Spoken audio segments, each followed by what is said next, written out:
कहानी लोभ का परिणाम। लोभ से बढ़कर प्रबल शत्रु और कोई नहीं होगा। एक वन में एक वृद्ध व्याघ्र रहता था। वृद्धावस्था के कारण अशक्त हो गया था, अतः उसे शिकार मारने में कठिनाइयों का सामना करना पड़ता था। व्याघ्र बड़ा चालाक और धूर्त था। उसने शिकार की कठिनाइयों से बचने के लिए षड्यंत्र रचा। वो एक हाथ में सोने का कंगन और दूसरे हाथ में कुशा लेकर सरोवर के तट पर बैठ गया। सरोवर के उस पार से एक रास्ता गया था, जिससे पशु पक्षी ही नहीं, मनुष्य भी आते जाते थे। व्याघ्र आने जाने वालों को पुकार कर कहता, भाइयों, मैं सोने का कंगन दान में देना चाहता हूं। जिसे लेना हो वो मेरे पास आकर ले ले। आने जाने वाले व्याघ्र की बात को सुनते, पर कंगन लेने के लिए कोई भी उसके पास नहीं जाता था। सभी उसकी धूर्तता की हंसी उड़ाते हुए चले जाया करते थे। कहते थे, कैसा धूर्त है, सोने का कंगन देने के बहाने पास बुलाकर मार कर खा जाना चाहता है। एक दिन उधर से एक पथिक निकला।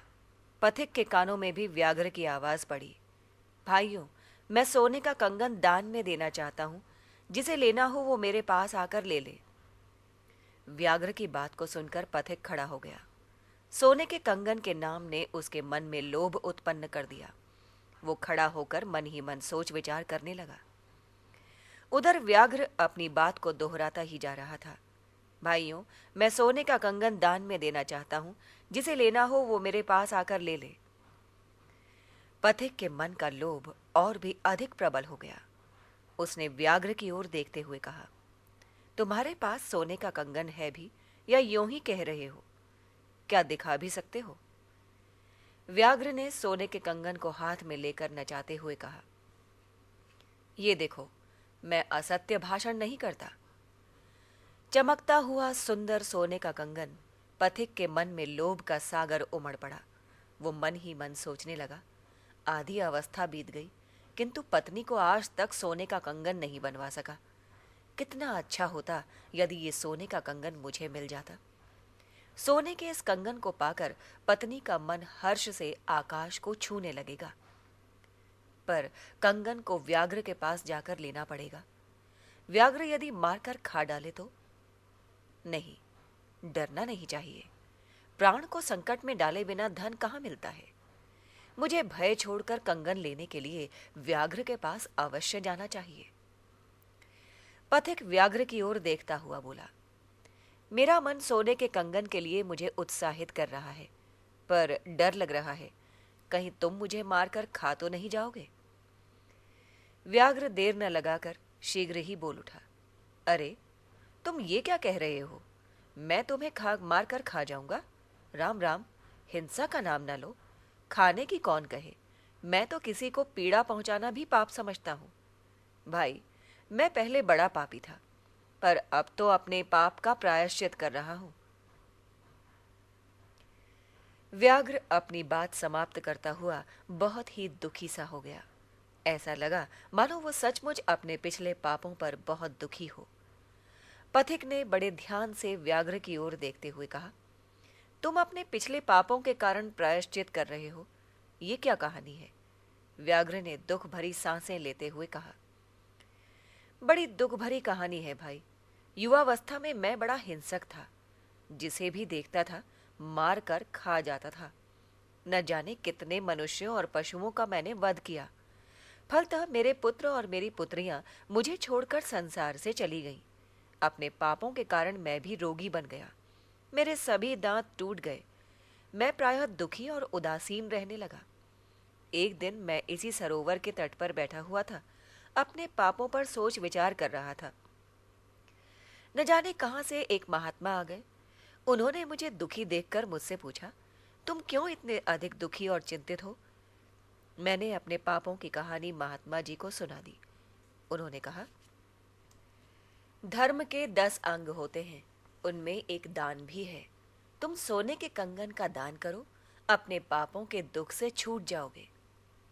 उसी दिन से मैं सोने का कंगन दान करने के लिए यहाँ बैठा हूँ, पर कोई दान लेने के लिए मेरे पास आता ही नहीं।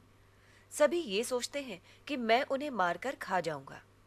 मेरी जाति ही ऐसी है, किसी का कोई दोष नहीं है, दोष मेरी जाति का ही है। अगर तुम्हें मेरी बात पर विश्वास हो तो मेरे पास आकर मेरा सोने का कंगन दान में ले लो, नहीं तो तुम भी दूसरों की भांति ही चले जाओ। लोभ ने पथिक के मन को जकड़ लिया था। फलतः व्याघ्र की धूर्तता भरी बातों का रंग उसके मन पर चढ़ गया। वो बोला, आप तो सच्चे महात्मा ज्ञात हो रहे हैं, आपकी बात पर भला कौन विश्वास नहीं करेगा। मैं आपके पास आकर अवश्य आपका दान लूंगा। व्याघ्र बोल उठा, बहुत बहुत धन्यवाद, तो फिर नहा धोकर मेरे पास आ जाओ। पथिक उस पार जाने के लिए सरोवर में उतर पड़ा। जब वो किनारे के पास पहुंचा तो वो दलदल में फंस गया। वो ज्यों-ज्यों अपने को दलदल से निकालने का प्रयत्न करने लगा, त्यों-त्यों दलदल में फंसता ही गया और भी अधिक फंसता ही गया। तट पर बैठा हुआ व्याघ्र बड़े ध्यान से पथिक की ओर देख रहा था। वो पथिक की ओर देखता हुआ बोला, क्यों भाई, देर क्यों कर रहे हो? नहा धोकर झट मेरे पास आ जाओ। पथिक ने उत्तर दिया, आऊं तो कैसे आऊं, मैं तो दलदल में फंस गया हूं। ज्यों-ज्यों निकलने के लिए प्रयत्न करता हूं, त्यों-त्यों और भी अधिक फंसता जा रहा हूं। पहले मुझे दलदल से बाहर तो निकालो, फिर मैं तुम्हारे पास आकर बड़े हर्ष से तुम्हारा दान लूंगा। व्याघ्र ने व्यंग्य भरे स्वर में कहा, और मैं बड़े हर्ष से तुम्हें दान दूंगा। घबराओ नहीं, मैं तुम्हें सरोवर के दलदल से ही नहीं, संसार के दलदल से बाहर निकाल दे रहा हूं।